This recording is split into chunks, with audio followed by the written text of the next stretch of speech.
তো এখানে 43-এর অনেকেরই আসসালামু আলাইকুম। আবার আপনাদের সামনে লাইভে উপস্থিত হলাম। বারংবার লাইভে গিয়ে বিরক্ত করার জন্য দুঃখিত, কিন্তু আসলে সামগ্রিক পরিস্থিতি দুঃখজনক। দুঃখ ছড়িয়ে যাচ্ছে সমগ্র সমাজে। তো দুঃখ বিলানো ছাড়া আসলে আর কিছু করার নাই। হ্যাঁ, দুঃখ বিলাস করা যেতে পারে, কিন্তু দুঃখ বিলাস করতেও আসলে কিছু প্রয়োজন হয় জীবনে, সেটাও নাই। দেখেন এখানে এই যে দেখতে পারতেছেন, এটা পিএসসির বাংলাদেশ সরকারি কর্ম কমিশন, বাংলাদেশ পাবলিক সার্ভিস কমিশনের প্রধান ফটক। এখানে এই যে অভাগা কপাল ফাটা 43 তারা এসেছেন। তো একটা বিষয় হচ্ছে যে নন ক্যাডারে তো সবসময়ই যারা হচ্ছে বিসিএস বঞ্চিত হতো, ওনাদেরকে নন ক্যাডারে সবসময়ই মোটামুটি ভালো মাত্রায় চাকরি দেওয়া হতো আর কি। 38 থেকে যদি আমরা দেখি, 38 কেন, আর আগে থেকে আমার 28তম বিসিএস থেকে নন ক্যাডারে চাকরি দেওয়া শুরু হয়, এবং 31তম বিসিএস থেকে খুব সম্ভবত প্রথম শ্রেণীর চাকরি দেওয়া শুরু হয়। তো 28, 40, 41 এই ডাটাগুলো বিবেচনা করলে আমরা দেখবো যে হচ্ছে বিপুল সংখ্যক হচ্ছে নন ক্যাডারে চাকরি দেওয়া হয়েছে। কিন্তু যেমন 40তমতে হচ্ছে 3600+ নন ক্যাডারে সুপারিশ করা হয়েছে, 41তমতে 3100+ নন ক্যাডারে সুপারিশ করা হয়েছে, কিন্তু 43তমতে এই সুপারিশ হয়েছে মাত্র 642 জন। আমি কথাটা সম্মুখে গিয়ে বলি যে 40তমতে 3600+, 41তমতে 3100+, এবং 43তমতে মাত্র 642 জনকে সুপারিশ করা হয়েছে যারা হচ্ছে ক্যাডার পান নাই। তো এখানে 43-এর অনেকেরই 44 আছে, 45 আছে, কিন্তু দুশ্চিন্তার বিষয় হচ্ছে যে 43তম বিসিএস অনেকেরই হচ্ছে সর্বশেষ বিসিএস। তো ওনাদের তো স্বপ্নটা ভেঙে যাচ্ছে। ওনারা তো আসলে জানতেও পারেন নাই যে পরীক্ষা দিয়ে ওনারা পাশ করলেন না ফেল। মানে আমি বলতে যাচ্ছি 41তম বিসিএস পর্যন্ত রেজাল্ট পাবলিশ করা হতো, যে যারা ক্যাডার হয়েছে ওনাদের তো ক্যাডারে সুপারিশ করা হতো, এছাড়া যারা পাশ করেছেন ওনাদের হচ্ছে লিস্টটা দেওয়া হতো যে প্রিলি, রিটেন, ভাইভায় উত্তীর্ণ, এটাকে বলা হয় নন ক্যাডার লিস্ট। তো 43তমতে হচ্ছে মাত্র 642 জনকে সুপারিশ করে কোনো লিস্ট মানে রেজাল্ট দেওয়া হয় নাই যে নন ক্যাডারে মোট কতজন আছে, কতজন পাশ করেছে, কতজন ফেল করেছে। তো এরকম দেয়া হয়নি। তো এখন হচ্ছে যার কারণে এই বৈষম্য, এবং এই বৈষম্যের প্রতিবাদে আজকে এই 43তম বিসিএস এর নন ক্যাডার প্রত্যাশীদের এই অবস্থান।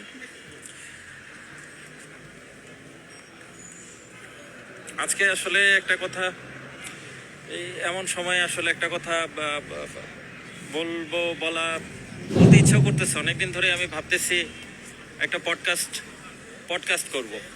তো পডকাস্টের নাম দিব হচ্ছে দেশ, মানুষ ও প্রকৃতি।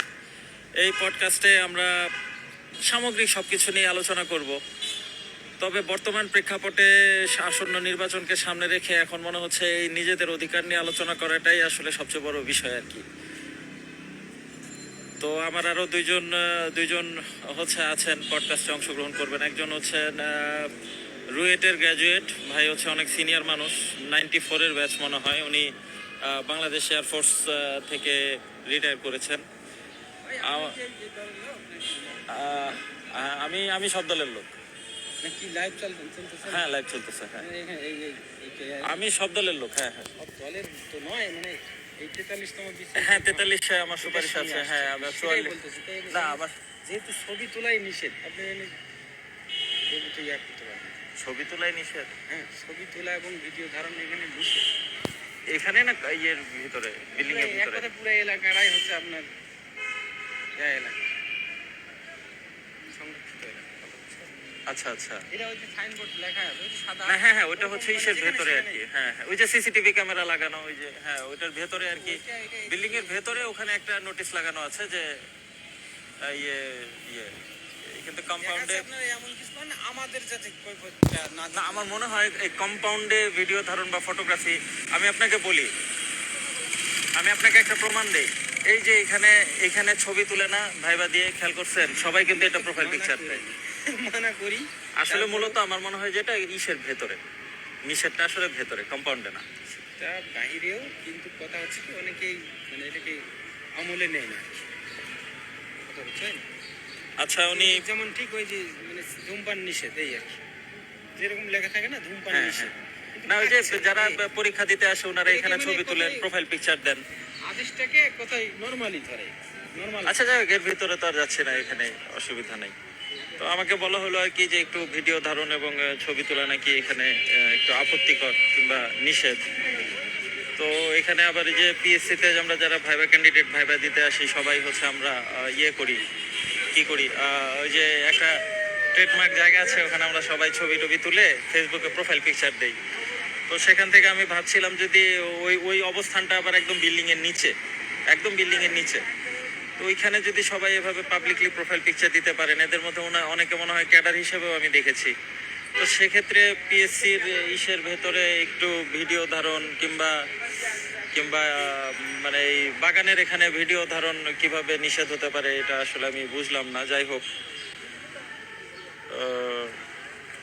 আসলে আমি এই যে কম্পাউন্ডের বাইরে চলে আসলাম এর জন্য, যেহেতু আমাকে বলা হলো নিষেধ, এর জন্য কম্পাউন্ডের বাইরে চলে আসলাম।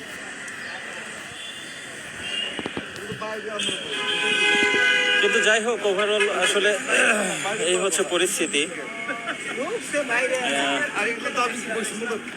বৈষম্যের এটা আসলে অন্যায়, কারণ একটা ব্যাচকে হচ্ছে এভাবে বঞ্চিত করার আমি আসলে কোনো কারণ দেখি না। যেখানে প্রতি বছর 3,000 4,000 প্রতি বিসিএস থেকে মানে 3,000 3,500 4,000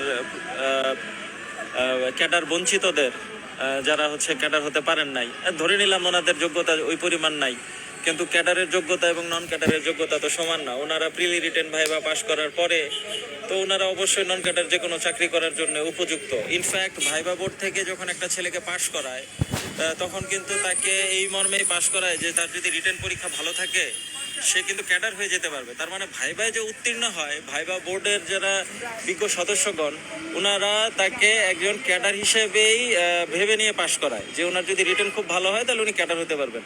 তো সেক্ষেত্রে যোগ্যতার অভাবের যুক্তিতে তো ক্যাডার বঞ্চিতদের নন ক্যাডারে চাকরি দিচ্ছে না, এই যুক্তি তো আসলে খাটে না। তাহলে এখানে আসলে আমরা জানি অনেকেই যে আসলে কেন কি হচ্ছে, কিন্তু সবকিছু তো আসলে এভাবে বলা যায় না। তবে অন্যায়ের প্রতিবাদ করতে হয়, অন্যায়ের প্রতিবাদ করা যায়, অন্যায়ের প্রতিবাদ করা উচিত। সেখান থেকে অন্যায়ের প্রতিবাদ করতে এখানে উপস্থিত, কারণ এটা হয় না। আগের দুইটা বিসিএস এর কথা আমি বললাম যে 40তমতে 3600 প্লাস নন ক্যাডারে সুপারিশ করা হয়েছে, 41তমতে 3100 প্লাস নন ক্যাডারে সুপারিশ করা হয়েছে।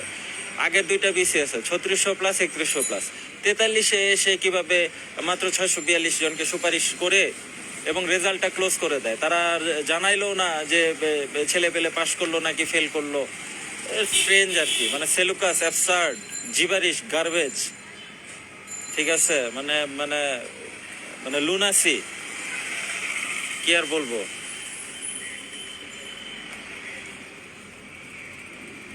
আজকে আমার বন্ধুর এখানে পডকাস্টে আমার বন্ধুর একটা আসার কথা ছিল যে দেশ, মানুষ ও প্রকৃতি পডকাস্টের হচ্ছে কো-হোস্ট হবে।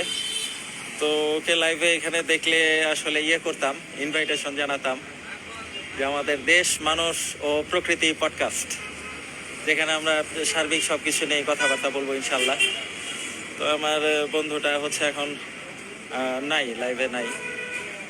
তো যাই হোক, আমরা আরেকবার, আমাকে যেহেতু ঢুকতে নিষেধ করা হয়েছে, ওই যে আনসার ভাইরা ওখানে দাঁড়িয়ে আছেন, ওনারা বলেছেন কি যে নিষেধ, কিন্তু কিভাবে নিষেধ আমি এটা কিন্তু বোধগম্য হলো না। কারণ এখান থেকে ছেলে পেলে হচ্ছে প্রোফাইল পিকচার দেয় এবং এই প্রোফাইল পিকচার তো হচ্ছে ফেসবুকে পাবলিকলি থাকে। প্রোফাইল পিকচার দেয় ওই যে আপনারা বিল্ডিং এর নিচে দেখতেছেন, ওইখানে একটা জায়গা আছে, ওইখানে দাঁড়ায় প্রোফাইল পিকচার দেয়। তো এখানে কিভাবে কি নিষেধ হলো আমি আসলে বোধগম্য হলো না। এই যে আমাদের নন ক্যাডারের ওনারা হচ্ছে এবার শুরু করছেন, 43-এর ওনারা এইবার তো হচ্ছে বসে গেছেন।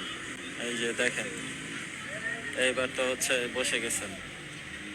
আসলে দেখেন কি বলবো, দেখতে আপত্তিকর মনে হয়, কিন্তু আসলে কি বলবো, এক একটা বিসিএস এর জার্নি শেষ করতে 3, 3.5, 4 বছর লাগে। আমাদের এই যে 43তম থেকে আমার যদিও একটা সুপারিশ আছে প্রাইমারি স্কুলের প্রধান শিক্ষকের, 43তম এই রেজাল্টটা দেয় হচ্ছে 2023-এর ডিসেম্বরের 26 তারিখ। ঠিক আছে, তো ওনারা এই যে ওনারা আসছেন, ওনারাও 43-এর প্রতিনিধি। তো এই রেজাল্টটা দিয়েছে হচ্ছে 2023-এর ডিসেম্বরের 26 তারিখ, তার মানে 1 বছর 2 মাসের মতো হতে চলতেছে। তো 1 বছর 2 মাস পরে ওনাদের আসলে কোনো ব্যবস্থা হয়নি, কোনো ইয়ে হয়নি। আমার সাথে কি কেউ যুক্ত হতে? আমার বন্ধু নাসিফ। আচ্ছা, নাসিফ তো জয়েন ব্রডকাস্ট, ওকে।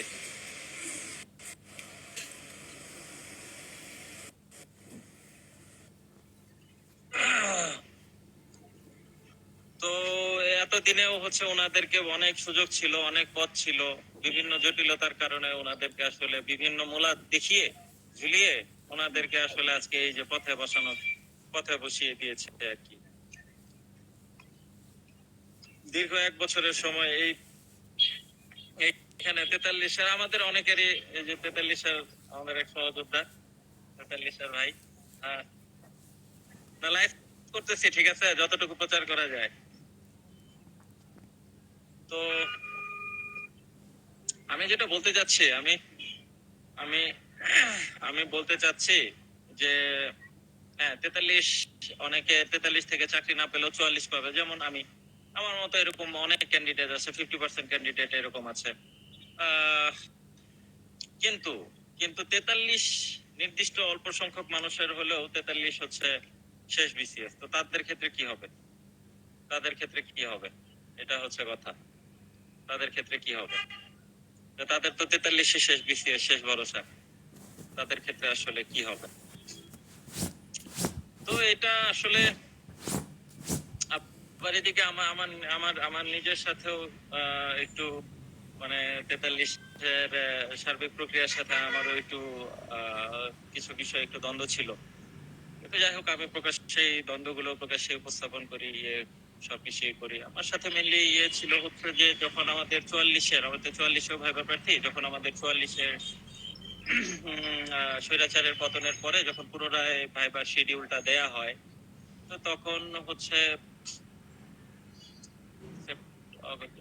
সেপ্টেম্বর সেপ্টেম্বর অথবা অক্টোবরের 1 তারিখ, সম্ভবত সেপ্টেম্বরের 1 তারিখ। তো তার আগে হচ্ছে আমরা এই স্বৈরাচারের কমিশন মানবো না, এদেরকে সরাবো, কারণ ওনারা আমাদেরকে বঞ্চিত করছেন, এরূপ মর্মে হচ্ছে আমরা আন্দোলন গঠিত হয়। তো তখন আমি বলি যে আমাদের ততদিনে 44-এর হচ্ছে 3,900 জনের ভাইবা হয়ে গেছে, এবং আমার ভাইবাটা ভালো হয়েছিল, ঠিক আছে, সত্যি কথা যেটা, আমার ভাইবাটা ভালো হয়েছিল। তো সেখান থেকে আহ, আর আমি তো একটু একটু বয়স্ক মানুষ আসলে, মানে আমি বলেছিলাম যে দেখেন, আসলে স্বৈরাচারের পতন হয়েছে, কমিশন স্বৈরাচারী, ঠিক আছে, কিন্তু মানে কমিশনে বিজ্ঞ সদস্য হিসেবে যাদের বসাবেন তাদের তো আমাদের সমাজ থেকেই রিক্রুট করা হবে। মানে কোহে কাফ থেকে কোনো নেককার জিন কিংবা কোনো ফেরেস্তা দিয়ে তো আর কমিশন গঠিত হবে না। পরবর্তীতেও অনেক আপত্তি থাকবে। এই যে যেমন সম্প্রতি আমার কথা প্রমাণিত হলো যে 6 জন সদস্যকে দেওয়া হয়েছিল স্বৈরাচারের দোসর আহ হিসেবে প্রতীয়মান হওয়ায় বলবো, না অভিযুক্ত হওয়ায় তাদেরকে হচ্ছে প্রত্যাহার করা হয়েছে। তো এখানে আমি দ্বন্দ্ব করেছিলাম যে ভাই দেখো, আমরা যদি পুরো কমিশনটা ফেলে দেই তাহলে হচ্ছে তো নতুন কমিশন তৈরি হতে অনেক সমস্যা হবে, অনেক দেরি হবে, আবার 44-এর ভাইবাটা বাতিল হয়ে যেতে পারে। তো সেখানে আমি প্রকাশ্যে দ্বন্দ্ব করেছি 43 নন ক্যাডারের ইসের সাথে, এটা সত্যি কথা, আমি দ্বন্দ্ব প্রকাশেই করি। তো তো এটাই আর কি। তো পরবর্তীতে আমি বলছিলাম, আমি একটা অদ্ভুত প্রস্তাব দিচ্ছি আমি বলছিলাম যে দেখো, যে একটা দুর্নীতিগ্রস্ত সমাজে সবচেয়ে কম দুর্নীতিগ্রস্ত যারা, তো তাদেরকেও তো হচ্ছে মানে তারা যে কম দুর্নীতি করেছে এটার পিছনে তাদের নিশ্চয়ই কোনো মানে নৈতিকতা জর্জরিত আছে, যাই বিধায় তারা হচ্ছে গড্ডলিগায় গা ভাসে দেয়নি, কম দুর্নীতি করেছে। এই সব যুক্তি দিয়ে আমি বলেছিলাম যে অ্যাটলিস্ট 2-3 জন হলেও সদস্যকে রেখে দিতে, একদম নাম ধরে হলেও রেখে দিতে, যেন ভাইবাটা বাতিল না হয়, যেন নতুন সদস্যগুলো দ্রুত আসেন। তো যাই হোক, আমার কথা রাখে নাই। এখন এই যে সব ঝুলতেছে, 9 জন সদস্য এখনো কমিশন নিয়ে হতে পারতেছে না। কিন্তু যাই হোক, এরকমই হয় সমাজে, যদি অন্যায়কে যদি সমাজে ন্যায়, মানে সমাজে যদি ন্যায় বিচার প্রতিষ্ঠা করা না হয়, সেক্ষেত্রে অসুবিধা হয় সার্বিক। এই যে যেমন এখন একটা অসুবিধা হবে, দেখেন এই যে গাড়ি একটা আসতেছে, কিন্তু গাড়ি তো আর যাইতে পারবে না, ও আচ্ছা, গাড়ি ওই দিক দিয়ে বের হয়ে গেল। আচ্ছা আচ্ছা, এই যে ডিবিসি টিভি থেকে ভিডিও করতে আসছে, এখানে ডিবিসি টিভি থেকে, ঠিক আছে, ভিডিও করতে আসছে। এটাই আর কি, মানে অন্যায়ের যদি ন্যায় বিচার করা না হয়, তখন এই অন্যায়টা সোসাইটিতে আসলে প্রোপাগেট করে এবং একে একে সবাই ক্ষতিগ্রস্ত হয়। আবার আমাদের অনেক সমস্যা আছে ভাই, এখানে তো আমরা খালি সহযোদ্ধা সহযোগী না, আমরা তো আবার পরস্পরের প্রতিদ্বন্দ্বী প্রতিযোগীও। যে থ্রি ইডিয়টস মুভিতে বলছিল না যে দোস্ত জব কি ফেল করতা है तो दर्द होता है बट मगर दोस्त जब ফার্স্ট आता है तो और भी दर्द होता है।